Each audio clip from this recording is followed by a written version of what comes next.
Hello everybody and welcome to Menu Monday. This week we're doing dump dinners. Now although the term dump dinner may not sound enticing, it is simple and it's efficient. You only need to gather your ingredients, put them in a casserole dish, a crock pot or a large pot, and the meal is ready when the timer goes off. Today we're doing all slow cooker / crock pots. And the first thing we're going to do for our smothered pork and rice is get our pork chops into the slow cooker. Now this was a money-saving hack. I got a half loin roast, which was $6.34. I got 7 pork chops out of the first round of slicing it, and then the remainder was 6 pork chops and then the end pieces. And this is what I'm using today. We'll just get them spread around in the slow cooker.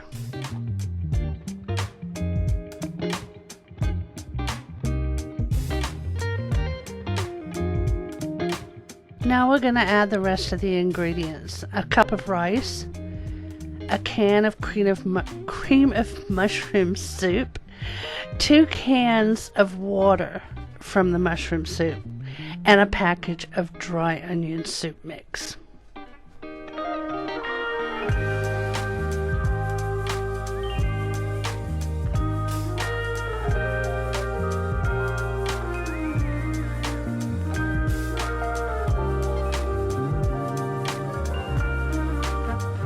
Place the lid on. You can do low for 8 hours, which is what I did, or if you have less time you can do high for 4.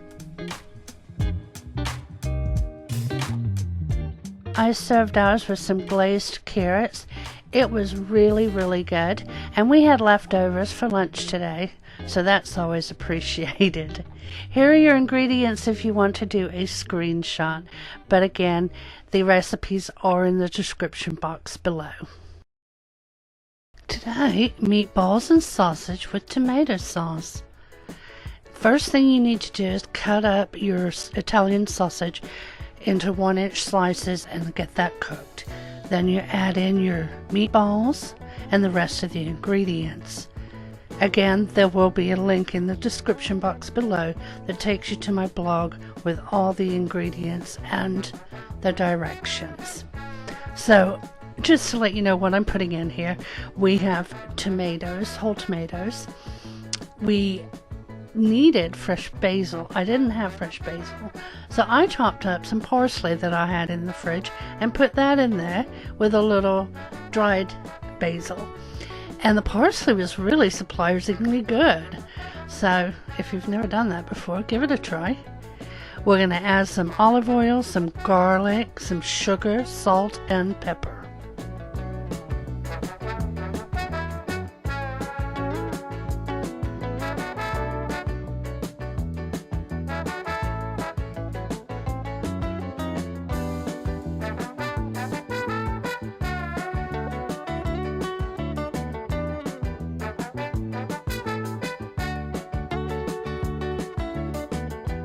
We're going to give this a good stir, and I'm going to break up some of the tomatoes that are in here.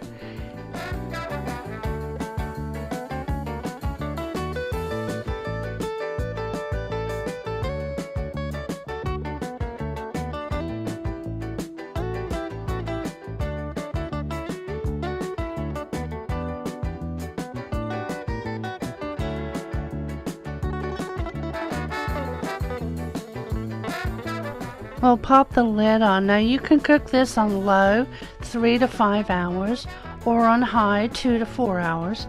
I did high since it was afternoon when I started, but when I checked the sausage at 3 hours it was cooked, so I just put it on keep warm till we were ready to eat. And the only thing you need to do then is to cook some spaghetti noodles, and I did Parmesan on mine. Big Daddy didn't. Parmesan is optional. It was very good. I even sent this to my daughter and we are putting it back on rotation.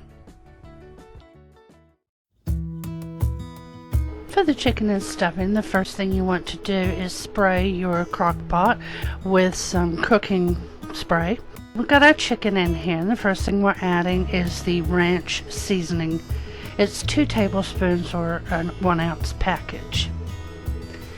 Next is the cornbread. This was 12 ounces. I think 6 would have been plenty, and I'm going to change that in the ingredients. And now for the vegetables. And you use the amount that you think you would like. It said 12 ounces. Now we're going to pour some chicken broth on top. This goes in the slow cooker for either low 5 to 6 hours, which is what I did, or you can do high 3 to 4. Now this was delicious, but the presentation had a lot to be desired. I've seen these dividers that go into crock pots, and I'm going to try this recipe again in April, and I'm going to do the chicken on one side and I'm going to do the stuffing and vegetables on the other to see if I can make the presentation better. But like I said, it was delicious. I served it with steamed corn on the cob and used some homemade garlic butter on the corn.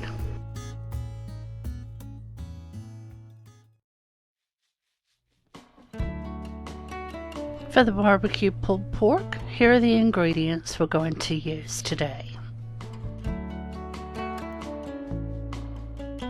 I'm going to pour the barbecue sauce over the top and then put the root beer around the edge so that it's actually sitting in the root beer to cook.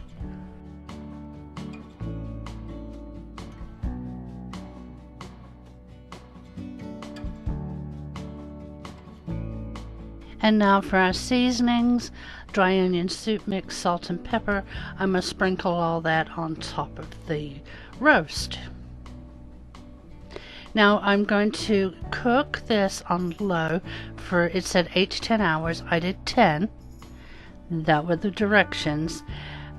But as you'll see, when I got it out 10 hours, it was still tough.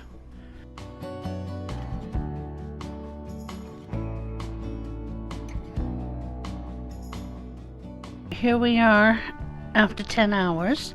It had turned over to keep warm. So I took 2 forks and I pulled it out. And that's when I realized, I mean, I could get a few pieces off the bottom, but the top was so tough and I was not going to waste this. So I decided to put it on braise for a couple of hours. And then I let it go to keep warm, and I had it on keep warm all night. And then the next morning, here we are again. This time it was falling apart. I'm pretty sure it was probably ready after I braised it for the 2 hours, but it was very late at night and I wasn't about to be cutting up a roast, so we went to bed, and that's when I put it on keep warm. I've never had a roast that didn't turn out fantastic in the crock pot on low. This called for a boneless pork shoulder. Now it was a pork shoulder, but they substituted a bone in. I'm not sure if that was the problem, but anywho, I would suggest 12 hours, or just keep checking it. This is a new crock pot to me. I don't know that was it. I have done a lot of slow cooking in it, and it's never been an issue before. So I just wanted to share this one anyway because it was absolutely delicious. I used a sugar-free barbecue sauce from G. Hughes. It was the hickory flavor, and with that root beer, now you can use any root beer. I just happened to get the Olipop because it was a single can and we don't drink root beer, so that was the easiest thing for us. And we served it on buns that I made. You saw that in the video Friday because I was doing a video taking you along for the day while I was making that. And we had chips on the side, and I had a pickle, but it wasn't pictured. Anyway, I'm going to get all this cut up, get all the fat out of it, and I'm going to put the lid on because this was early morning. I'm just put it in the fridge, and then we heated it up for dinner this night. Definitely 5 stars for us. I loved this flavor. Well, I hope you guys enjoyed the recipes that I shared with you today. And if you made it to the end of the video, drop me a message and tell me which one you like the best or which one you plan on trying. I want to wish you guys a wonderful week, and I'll see you on Friday. Love you guys. Bye-bye.